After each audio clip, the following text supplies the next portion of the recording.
Quiero dar las gracias, muchísimas gracias a Solasi, Jornada Solasi, muchísimas gracias al Congreso Colombiano de Hemodinamia, a la sociedad por haberme invitado. Por supuesto, es para mí de verdad un honor estar aquí con ustedes, acompañarlos, con tantos amigos de Colombia, algunos otros más que finalmente he tenido la oportunidad de conocer ahora. Y pues la idea es meternos un poquito en este tema, que si bien es moderno, si bien hay muchas publicaciones al respecto, si bien hay varios interesados en el tema, la verdad que realmente todavía nos seguimos preguntando por qué o para qué necesito abrir o hacer un programa de CTO, ¿no?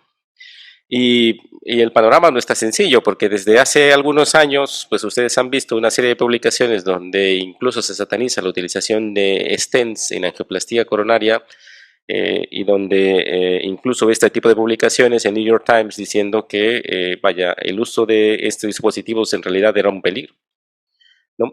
Y también entendido porque aparentemente un estudio aleatorizado con un número quizá no tan importante de pacientes, cierto que ha terminado temprano porque hubo un reclutamiento incompleto, pues mostraba que aparentemente no había un beneficio en utilizar una terapia como esta de apertura de oclusiones totales crónicas en pacientes con enfermedad.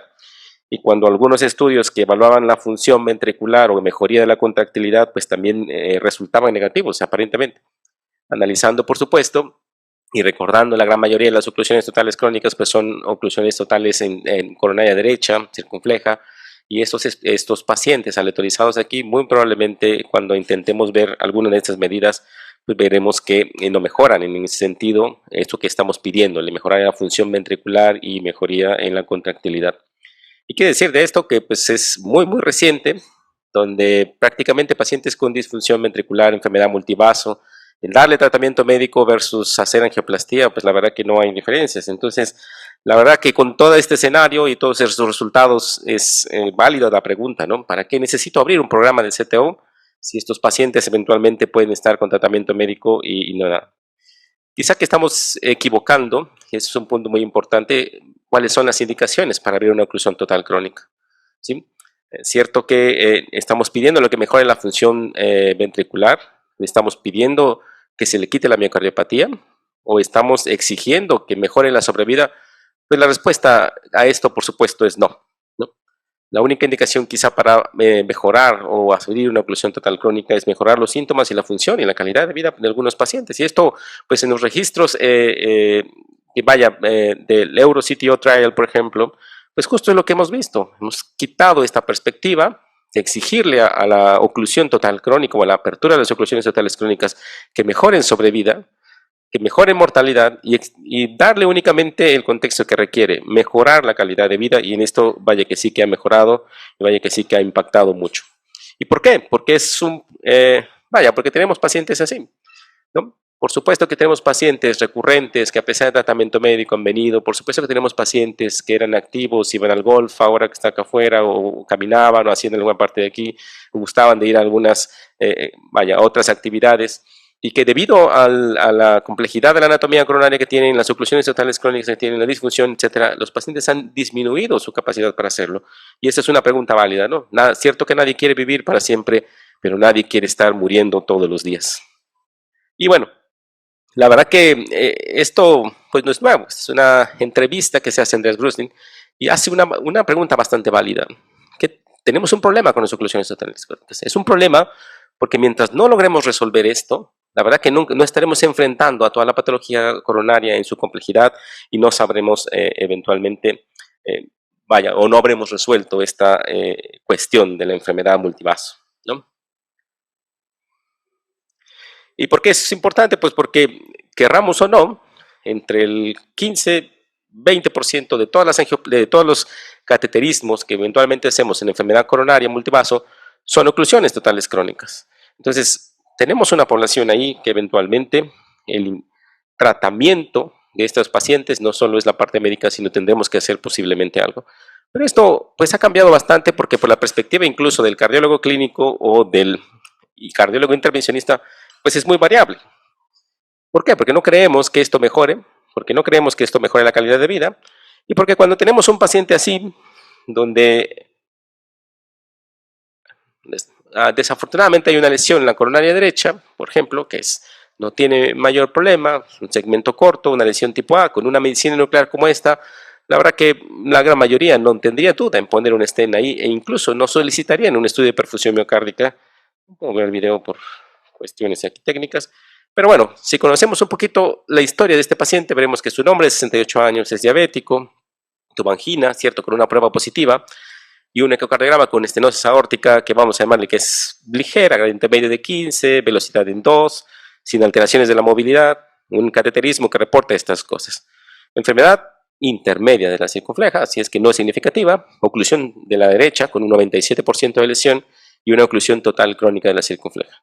Y las preguntas que uno se hace al respecto, bueno, es si realmente vale la pena con esas estrategias mandar a este paciente a angioplastía, a cirugía o abrir la oclusión crónica. Por supuesto que nadie tiene duda que lo que ha causado los síntomas del paciente es la coronaria derecha, que tiene una lesión del 97%. Se hace en angioplastía de la coronaria derecha o coloca un stent, y la angioplastía de la colocación del stent, después de eso hacemos esta perfusión que ustedes han visto. Ese es el primer detalle. Cuando uno ve esta parte de aquí y empieza a ver que tiene una oclusión crónica, ya está todo el vaso que potencialmente le dio la angina, a pesar de que este paciente tiene isquemia severa, pues empezamos a considerar el tratamiento médico. La primera posición, misma perfusión miocárdica que en realidad es de la oclusión total crónica, nadie tiene duda en que hay que tratarlo. Segunda posición, paciente ya tratado la lesión que está aquí, isquemia, y todo el mundo empieza a decir, bueno, yo le haría tratamiento médico, tal vez que yo no le hago nada, tal vez que sí lo intento con un intento anterior sin material, etcétera. Y ese es uno de los problemas que finalmente enfrenta este paciente. En realidad es una oclusión total crónica y el problema es que tenemos que desmitificar esto, ¿no? La circulación colateral. La gran respuesta de muchos de los cardiólogos clínicos, cardiólogos intervencionistas al respecto es que, vaya, ¿para qué quieres abrir esa oclusión crónica si es un paciente que tiene, sí, más de 3 meses, por definición, etcétera, está estable, la función ventricular potencialmente puede estar bien? Vaya, tiene circulación colateral, déjalo en paz, dale tratamiento médico y más. Pues lo cierto, y esto es un estudio bastante clásico ya de algunos años de Werner, donde muestra que prácticamente todos los pacientes que tienen oclusión total crónica con estudios de FFR, pues tienen territorio isquémico y deben, por lo tanto, tratarse. Y esta es nuestra realidad, esto es lo que vemos de todos los días. La presencia de una oclusión total crónica en los pacientes que tienen un síndrome coronario agudo, pues están asociados a un incremento en la mayor mortalidad, sin duda. Y por supuesto, a largo plazo, independientemente de esto, si yo no trato a estos pacientes, por supuesto, aunque no sea en el contexto de un síndrome coronario agudo, pues esos pacientes tienen un incremento importante en la mortalidad y demás. Entonces, el desarrollo de un programa de oclusiones crónicas pues requiere de muchas cosas, por supuesto de infraestructura, de operadores dedicados que tengan libertad para poder desarrollar sus habilidades, de laboratorios de cateterismo que brinden los recursos y que soporten los tiempos, porque finalmente los casos son complejos y no son lo que habitualmente tenemos en sala todos los días, que haya una organización en sala a disposición de un día quizá para poder hacer esto y que sea un trabajo en equipo, ¿no? Muchos hospitales, incluido algún potencialmente el mío, hacemos muchas rotaciones de equipo personal y demás por situaciones de deficiencia que hace imposible poder tener una cohesión o un punto vaya de avance en lo que es el tratamiento de la angioplastía. ¿Y por qué es o qué se limita en la adopción de este programa? Pues tiene que ver con todo esto, la heterogeneidad del abordaje, el tiempo de procedimiento, la justificación, como les mostraba, la variabilidad en los resultados, la complejidad de enseñar algunas técnicas como estrategias y demás, y porque es cierto que no es sencillo, tiene que llegar a un camino mucho más largo de lo que es, por ejemplo, la evolución con la colocación de TAVI o algunas otras cosas donde hay que aprender, analizar, sistematizar, y quizá el punto más importante de inflexión en cuanto a cómo logramos tener éxito en el manejo de las oclusiones totales crónicas ha sido el algoritmo híbrido para la angioplastía. Y esto es lo que deberíamos tener en cada uno de los hospitales, un trabajo en equipo donde todo fuera sincrónico, armónico en esa parte de aquí, todos funcionásemos como un concierto y evitar a toda costa esto, donde eventualmente el intervencionista tiene un conflicto con el cirujano, etcétera, o con quienes tienen que hacer los estudios de imagen para poder avanzar y demás.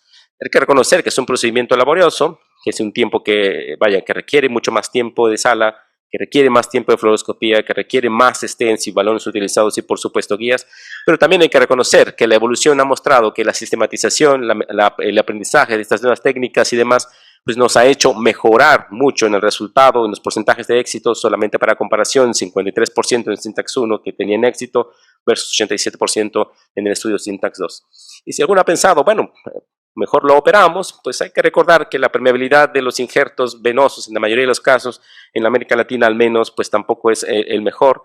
Y cierto que sí cambiamos mucho, porque deformamos la anatomía coronaria, hacemos angulaciones mucho más importantes. La mayoría, casi más del 40% de los pacientes que son sometidos a una cirugía de revalorización y tienen por sí un fallo temprano o a mediano plazo, como es lo habitual, pues tienen ya una nueva oclusión crónica. Y esos pacientes pues regresarán con nosotros por atención, por angina, por enfermedad que no resuelta, por supuesto con mayor mortalidad por un síndrome coronario agudo, y bueno, con algunos otros trastornos específicos como taquicardia ventricular recurrente asociada a un fenómeno de cicatriz o posiblemente isquemia en una oclusión total crónica y demás. Entonces, preguntamos siempre si deberían mis pacientes someterse a una intervención coronaria. Yo creo que la respuesta es sí. Sí, porque tenemos enfermedad muy compleja. Muchos casos, como un caso que veía ahora el día de ayer previo en la mañana, un joven, 35 años, sin posibilidades quirúrgicas. Enfermedad difusa, oclusión de la circunfleja, oclusión de la derecha, difusa hasta la porción distal, oclusión de los ramos posterolaterales de la derecha, etcétera. No hay posibilidades para este paciente, o ya se han sometido o han rechazado cirugía o tienen lesiones aisladas. Por supuesto que esto no hay que ir, no es un procedimiento para ir ad hoc, necesitamos conocer cuáles son los factores predictores de éxito en la oclusión, necesitamos saber estas partes de cuáles serían mis posibles complicaciones en este contexto del paciente, de tal manera que yo pueda ver el costo-beneficio de utilizar todo este material versus potencialmente hacer una cirugía. Y para eso, solamente un par de registros, si uno ha pensado en cuáles son los costos, este es un estudio del registro del OpenCTO, 964 pacientes, la verdad que bastante bien pareados, riesgos de score muy parecidos, ¿no? La cantidad de contraste, el número de guías, microcatéteres, balones, por supuesto que es mayor. Y cuando uno pone a ver esto en dólares y decir, bueno, su oclusión total crónica le va a costar al paciente, al hospital en general, alrededor de $17,000, pues uno diría, bueno, creo que es mejor opción la cirugía. Y cierto que si tenemos una complicación, que en la mayoría de los casos puede ser el hematoma o el switch a una cirugía cardíaca, pues esta complicación se incrementa casi a $42,000. Una cosa prohibitiva tal vez que podría decir si lo puedo dejar con un tratamiento médico eventualmente en ese tipo de pacientes.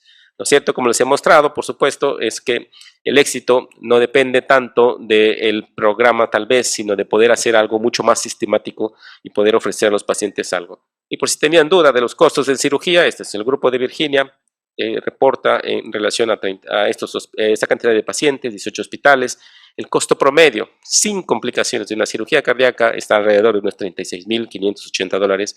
Por supuesto que las complicaciones asociadas a la cirugía en general y en general pues la intervención pues son las que encarecen todavía mucho más ese tipo de procedimientos en lesiones multivaso o oclusiones crónicas.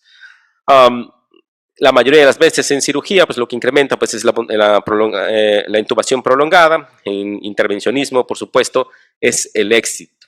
No es lo mismo tener un resultado TIMI 3 en una oclusión total crónica a tener un TIMI 1 o potencialmente haber perdido ramos principales. Si vamos a hacer una oclusión crónica, vaya, lo ideal es tener un resultado que sea óptimo, y para ese resultado óptimo pues tenemos que mejorar mucho en las técnicas, crear un programa dedicado para poder eso y poder tener ese resultado, porque lo cierto es que si solo abrimos un vaso que ha perdido todas las colaterales, pues la verdad que el éxito será, la verdad que muy malo en relación a que hubiésemos fallado prácticamente.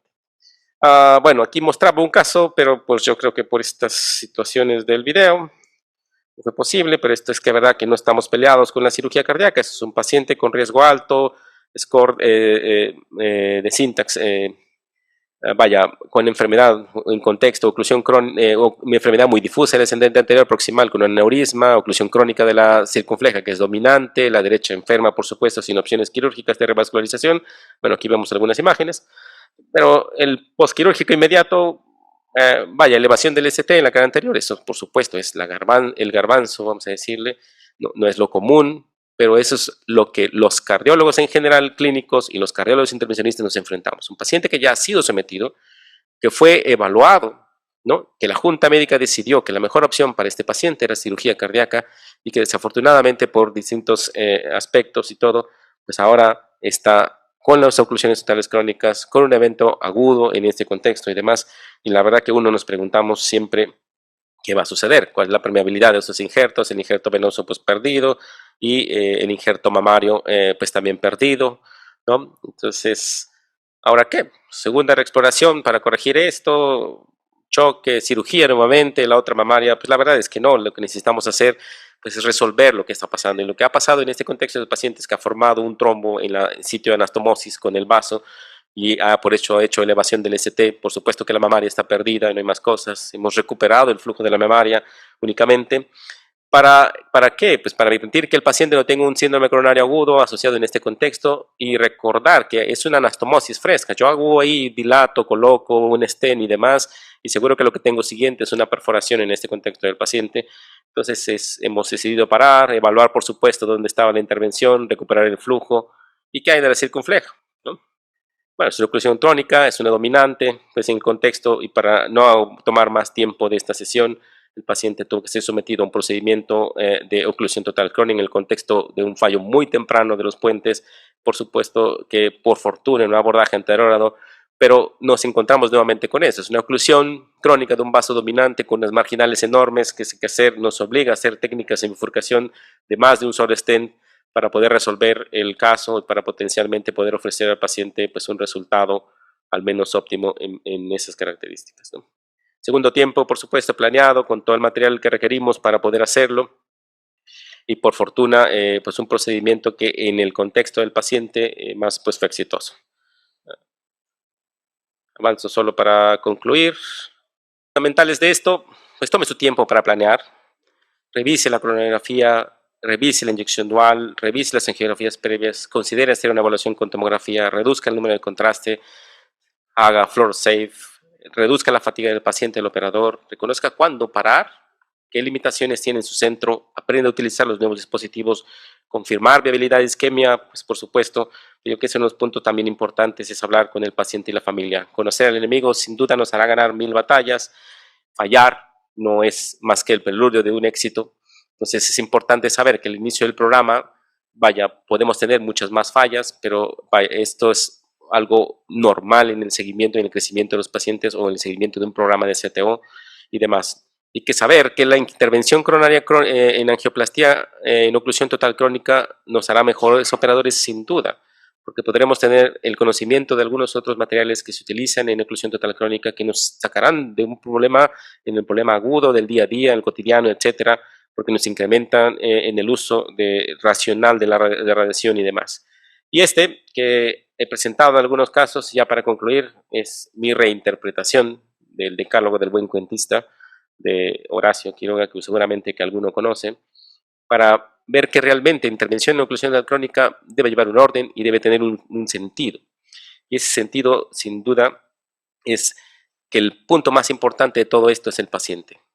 Hay que buscar un proctor, maestro, además, alguien que nosotros tengamos confianza en el aspecto, por supuesto, crecer o creer en las habilidades como un arte, no con este sueño, sino que de conseguir éxito y solamente publicar en las redes, sino, vaya, crear pues finalmente un camino propio, tener fe ciega en su capacidad, no empezar sin saber a dónde va, siempre mejor es simple, no utilizar material innecesario, elaborar un plan como he dicho y controlar las emociones finalmente para que logremos tener éxito en esa parte de aquí. Entonces, la revascularización, por supuesto que es un evento común, nuestros pacientes, más del 20% pues tienen oclusiones totales crónicas, lo saben, lo hemos platicado ahora. La presencia de una oclusión total crónica es un predictor de mortalidad, de revasación incompleta y necesitamos eventualmente empezar o tener un programa de oclusiones crónicas por los ejemplos que finalmente les he comentado. Muchas gracias.